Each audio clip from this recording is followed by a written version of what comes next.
The dollar index was down again this week, bringing it to down almost 10% for the year, which makes it, I think, the first start or worst first half for the dollar in something like 40 years. And so, of course, this has brought about more calls for the end of the dollar as the global reserve currency. It's brought out more people calling the end of American exceptionalism, and it's brought out more people calling for the end of American hegemony. And of course, I received many calls, Twitter messages, and DMs this week. I had one guy saying that I had probably left the country to hide out somewhere. I had another guy saying I probably entered the witness protection program. I had another guy saying that he was going to call me every time it went to 90 and then 80 and then 70 and 60. Someone else had mentioned I banked my entire career on the dollar going higher. And my wife even texted me from an airplane today asking me what was going on with the dollar. So what we're going to do today is we're going to talk about the dollar, and I'm going to try to set the record straight, and I'm going to try to give you guys a framework which you can use to hopefully make better decisions in your portfolios. And so what I'm going to do is I'm going to bring up some slides, and we've gone through some of these slides before, but we're going to do them again now because I think it helps set the stage, and hopefully it gets the point across that I want to get across. Because could the dollar die? Of course the dollar could die. It's a fiat currency. Fiat currencies don't last forever. But I think there's a large misconception about what the dollar is, what can happen to it, what can't happen to it. And I think there's an even larger misunderstanding regarding what I think about it and how I view it and what I use it for and what the dollar milkshake theory is. And so as we walk through this, I want you to hopefully get a better sense of why it is that I talk about it so much and why it is that I think it's so important. But anyway, here's a chart of the dollar. And again, we can see this is the year-to-date chart. It started the year around 108, went to about 110, and now sits at 97.5. That's a pretty dramatic move for a currency, especially for one as big and important as the dollar. So I'm not going to sit here and pretend this isn't a big deal. It is a big deal. Of course it is. And so let's walk through and see what is going on. So first of all, part of the reason that I think it's important to talk about the dollar and understand the dollar is because it is the driver or a driver of almost every crisis that we have had for the last 25 to 30 years. And every time the global economy slows, or every time we have a crisis, it coincides with a rising US dollar, not with a falling US dollar. So if you are somebody who lives on a mountaintop, doesn't interact with the rest of the world, doesn't manage a portfolio, doesn't conduct in any kind of commerce, then maybe the dollar index doesn't matter to you. But if you're someone who operates on the global stage in some capacity, if you manage a portfolio, if you run a business, the level of the dollar index does matter. And if you can get by when a global economy goes into a crisis, if it does not affect you, then again, maybe you're one of the lucky few people in the world. But if the world does affect you and you do interact in the world, then the dollar index is important because, again, there is almost a 100% correlation between a slowing global economy, crisis, and a rising US dollar. We can see it on the chart here. Going back into the late 90s, the dollar rose during the Russian debt crisis and the long-term capital management debacle. It rose again during the dot-com bust in 9/11. During the global financial crisis, it rose very quickly. It rose again during the Euro sovereign crisis. When the global green shoots failed coming out of the global financial crisis in the mid-teens, the dollar rose again. It rose very quickly during COVID, and then it, of course, fell, and then it rose really, really fast and really high in 2022 as the Fed raised rates and as the U.S. weaponized the U.S. dollar. Now, since then, the dollar's come back down, but it's still at 97.5. And I can remember when we were at 97.5, people telling me it would never go any higher. So the fact that it's now again at 97.5 and everybody says it's dead or it's on its way to the dumpster, it just makes me laugh a little bit, to be quite honest. Because when I first started talking about this in 2018, the DXY index was around 88 or 89. And so it's still 8 or 9% higher from that point, despite everything that has happened to try to weaken it along the way. The other thing is that the dollar index is not something that you invest in. The dollar milkshake theory was never intended to just hold a bunch of dollars and sit around and wait for the world to burn. That was never the advice given, and that was never the recommendation. The dollar index, it's not an investment. Now, if you are holding some cash, and I think everybody should have a cash reserve, I definitely think it should be in US dollars rather than some other form of fiat currency, especially if you are not a US citizen, and especially if your home currency is not the US dollar. But at the end of the day, the dollar index, it's a weather vane. It's a signature. It's a temperature gauge. It's not what you should necessarily be holding on to. But understanding what the dollar is doing and why it's doing it will help you make better decisions in your portfolio, because it will help you understand what's going on in the world in a better way. Now, as investors and as portfolio managers, we own assets. And I think that's why everybody watches this channel, because they are managing some kind of a portfolio, whether it's their personal portfolio, a family portfolio, or maybe it's part of their job. But as portfolio managers, we own assets, and risk assets tend to go up and to the right over time. This is a 50-year chart going back to the mid-70s. And it shows every asset class I have on here. It's basically every a number of different equity indices and risk assets from around the world. And they are all up and to the right. Now, the NASDAQ has dramatically outperformed everything else, but everything is up and to the right. So the bottom line is, you don't just want to be sitting in a fiat currency, not even in the dollar. You want to be sitting in assets. But if you zoom in on this, you will also see that along the way, there are severe drawdowns along the way. And not everybody wants to be able, or wants to either ride out those drawdowns or has the ability to ride out those drawdowns. And that's why we've talked about before, we've talked about, implementing not necessarily wholesale the permanent portfolio, but we've talked about the permanent portfolio as a concept. Because what the permanent portfolio essentially does is it removes the drawdowns that you would experience if you were more concentrated, and it helps you sleep at night. And this shows the chart of the permanent portfolio versus a 60-40 basket of domestic US and international equities. And again, you get to about the same place, but it's much smoother, it's much less volatile, and you only lost money 6 times in 50 years, and the most you ever lost was 12%, which was in the global financial crisis. So again, it's not that one is right and the other one is wrong. It's just that if you are somebody who is looking for a more steady way to manage your portfolio and to get off the roller coaster, the idea is to get consistent returns that are always compounding, rather than having the severe drawdowns, which you then have to recover from. And understanding what the dollar is doing will help you avoid some of those drawdowns. So let's talk about what the milkshake actually was, because there's such a misconception about what it was. Now, in 2018, I had been doing research on the dollar, and I came to the conclusion that it was set up to go a lot higher rather than a lot lower, as just about everybody else was predicting. And I thought the world was in such a place that if that happened, we had the potential for a sovereign debt crisis. And so I said, I don't know that it's going to happen, but as somebody who manages portfolios, I always have to be cognizant of the potential risks. And I said the table was set for a sovereign debt crisis, and I thought it would happen in the next 4, 5, 6 years. So I kind of said by 2024. Now, it didn't happen. 2022 came very close when the dollar went really high, and Europe or ECB had to bail out Italy. England had to bail out, the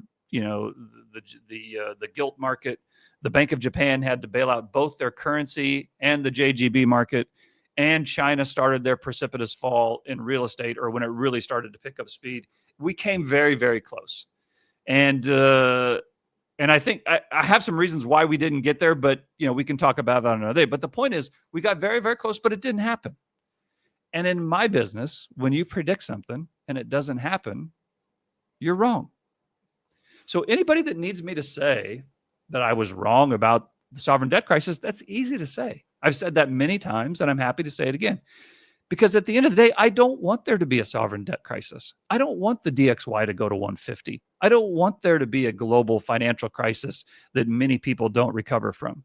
But what I do want to do is help people understand the extenuating circumstances that could cause that to happen. And the dollar and the structure of the dollar and the structure of the monetary system and the way money is created leads me to this possibility that we could get a spiking dollar that could lead to all those things. But even though the sovereign debt crisis didn't happen, what did happen was everything else that was predicted. Because what I said would happen as a result of the sovereign debt crisis and the government's reaction to the sovereign debt crisis was I said that rates would rise.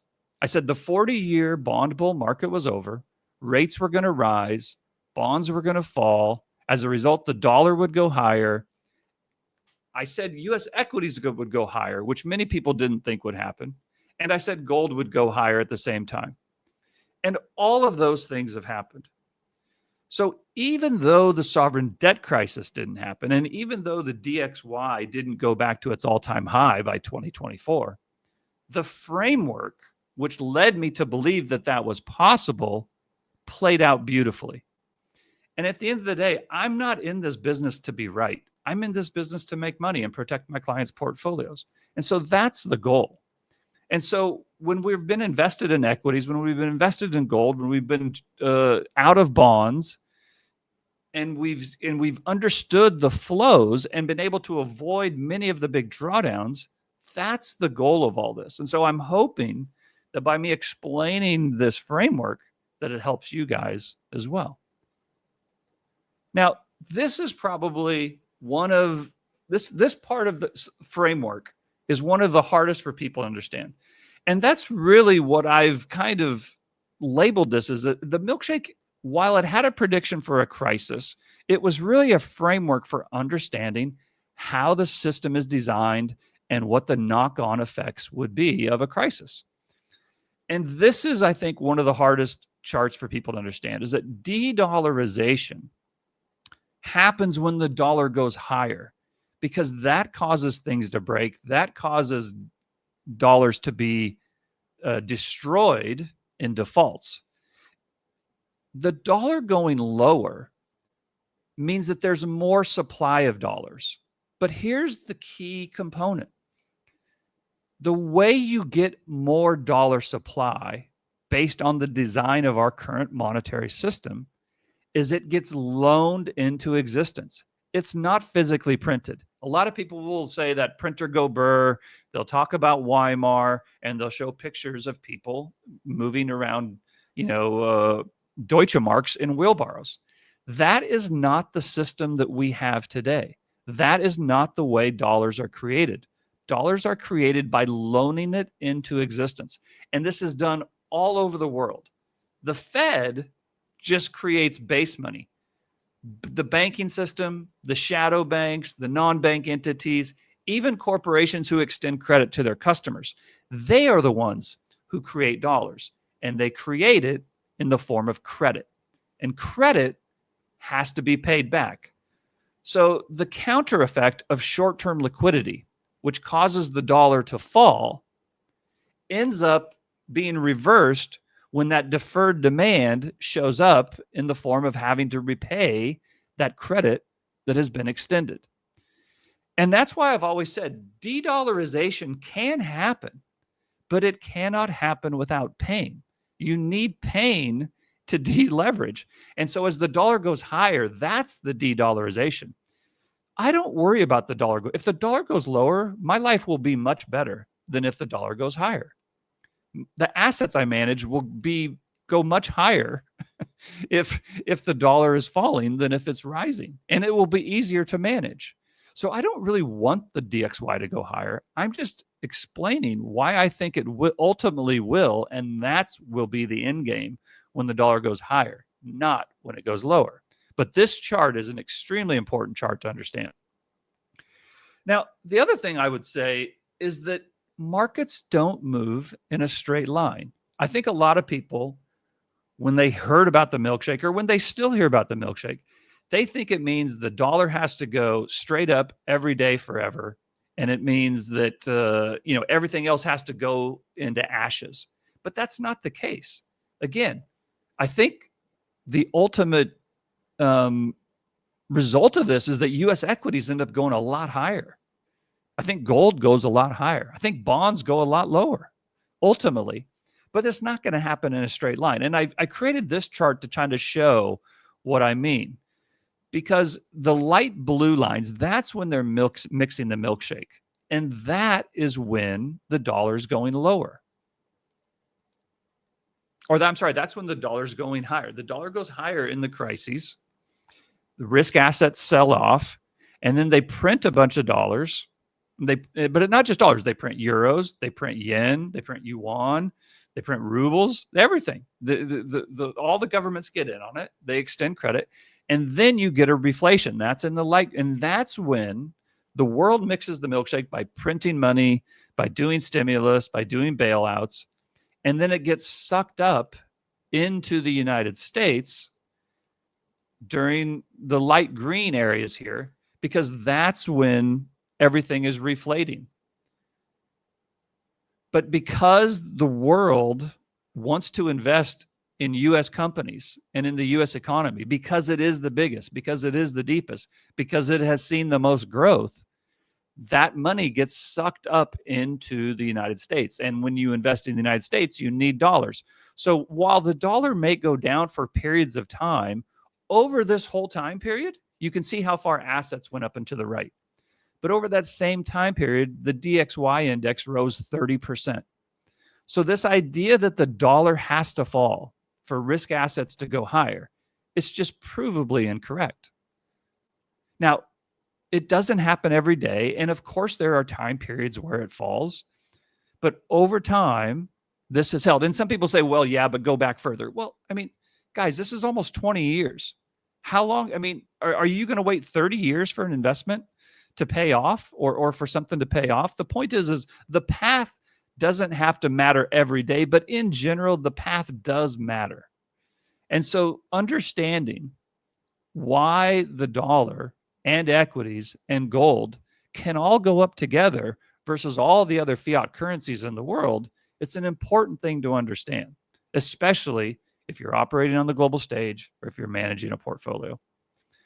And that is why in the summer of 2021 and 2022, when everybody was saying after COVID, they would print forever, they would never stop, they would never raise rates, inflation was here to stay, and inflation wasn't going to stay at 6, 7, or 8%. It was going to go to 20%, and then 30%, and then 50%, and the DXY was going to go to 90, and then 80, and then 70, and then 60.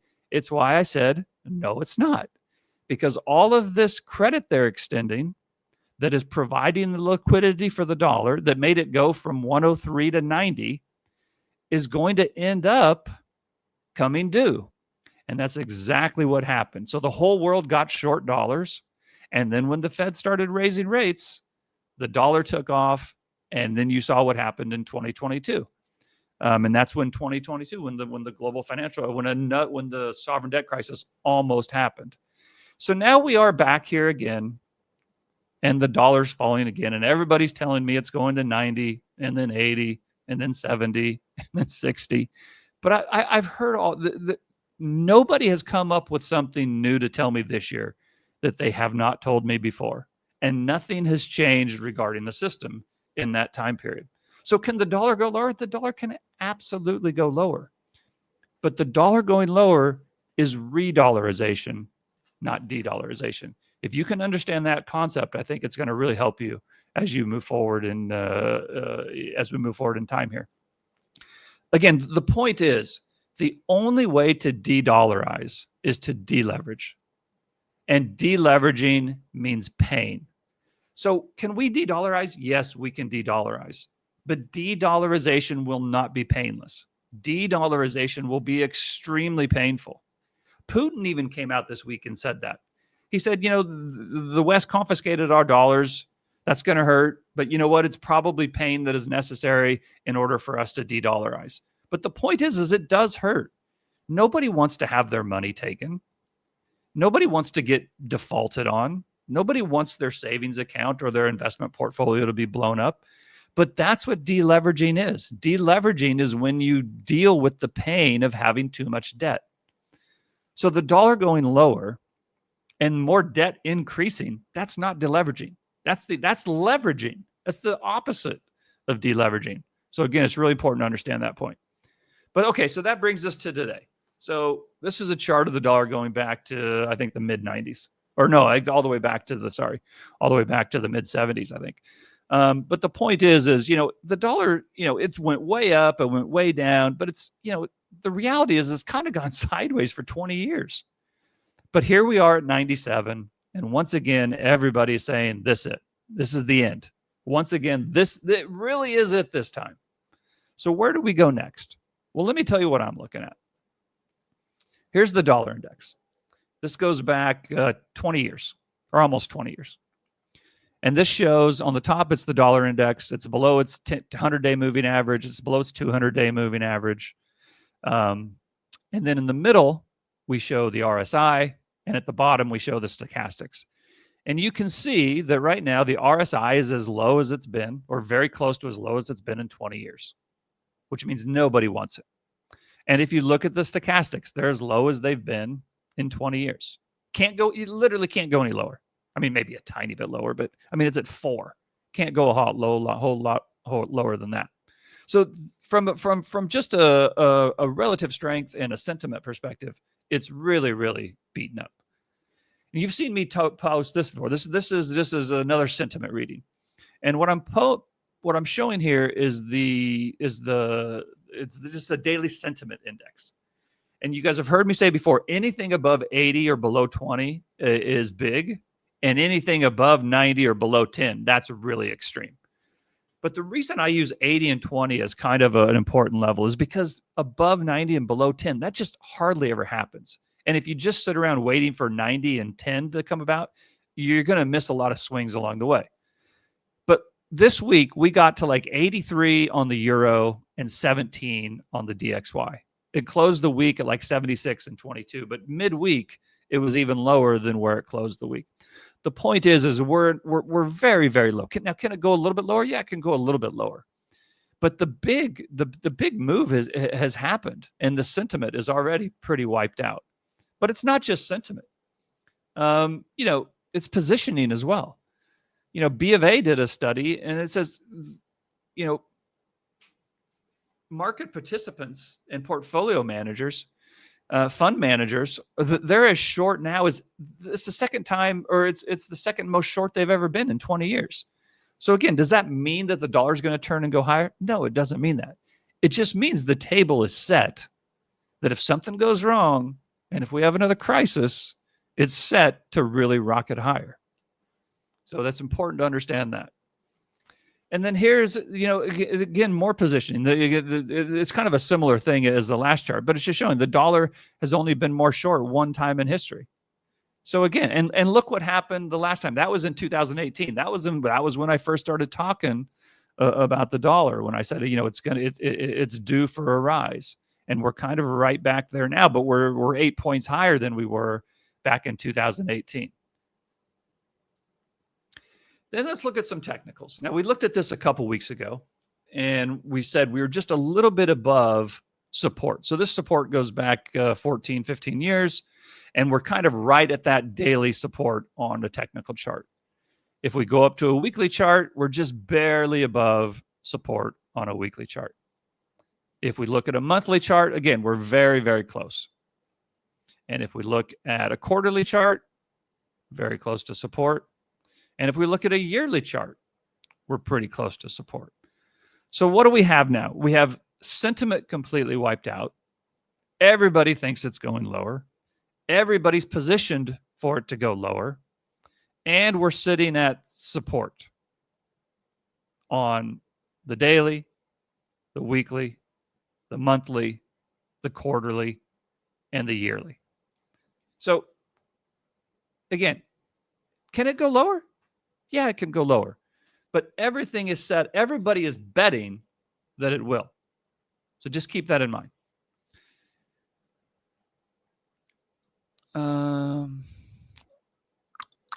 Oh yeah, I wanted to show you the stochastics on the dollar. So the stochastics, they're not totally wiped. The stochastics are pretty low on the dollar. The relative strength is kind of in the middle of no man's land. So relative strength hasn't completely collapsed. This is a five-year chart, but again, stochastics are very low. The reason I want to point that out is because the dollar index is really just, it's an index made up of taking the opposite side of a handful of other currencies. And so whenever you remember, currencies are a zero-sum game. They're not tied to anything. So one going up, one has to. So the other one going up means the other one's going down. So we showed that the sentiment on the dollar is really low. The stochastics on the dollar is really low. Positioning has never been more short. So let's look at the euro. Well, the euro, the RSI is as high as it's been in 20 years. The stochastics are as high as it's been in 20 years. The British pound, the relative strength is as high as it's been in 20 years. The stochastics are as high as they've been in 20 years. The Canadian dollar, not quite at extremes, but getting pretty close on the RSI. But the stochastics are clear up at the top.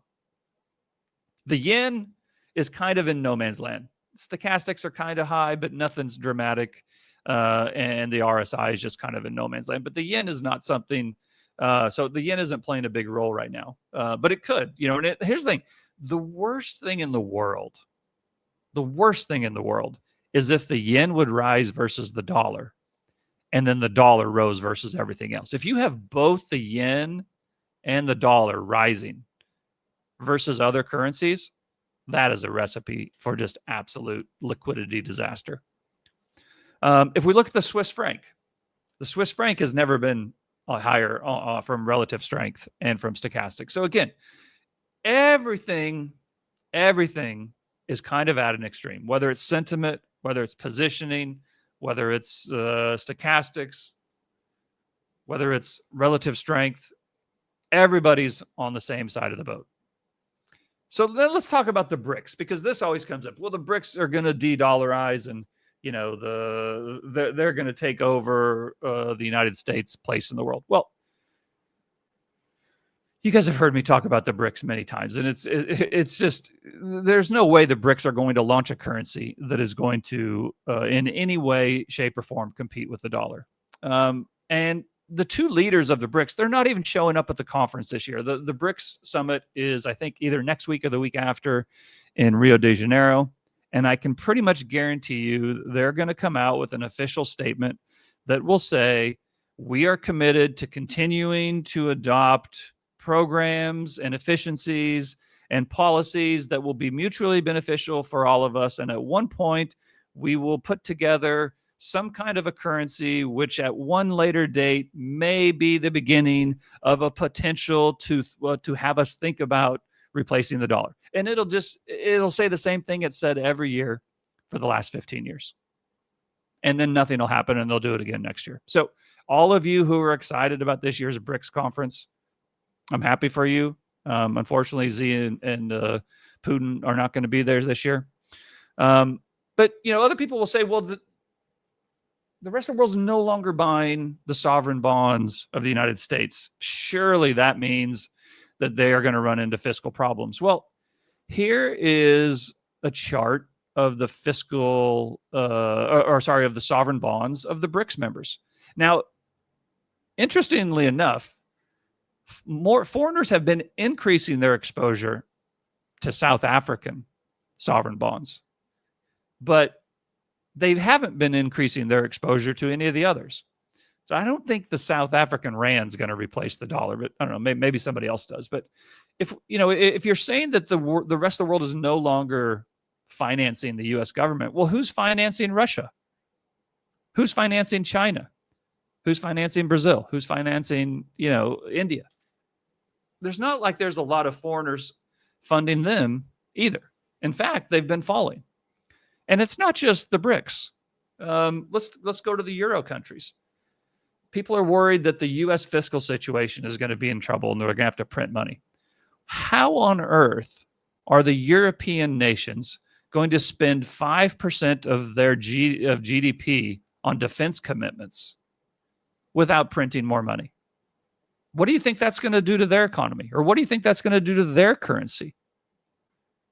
Again, everybody wants to talk about all of the money printing and the fiscal disasters of the United States. But think about this.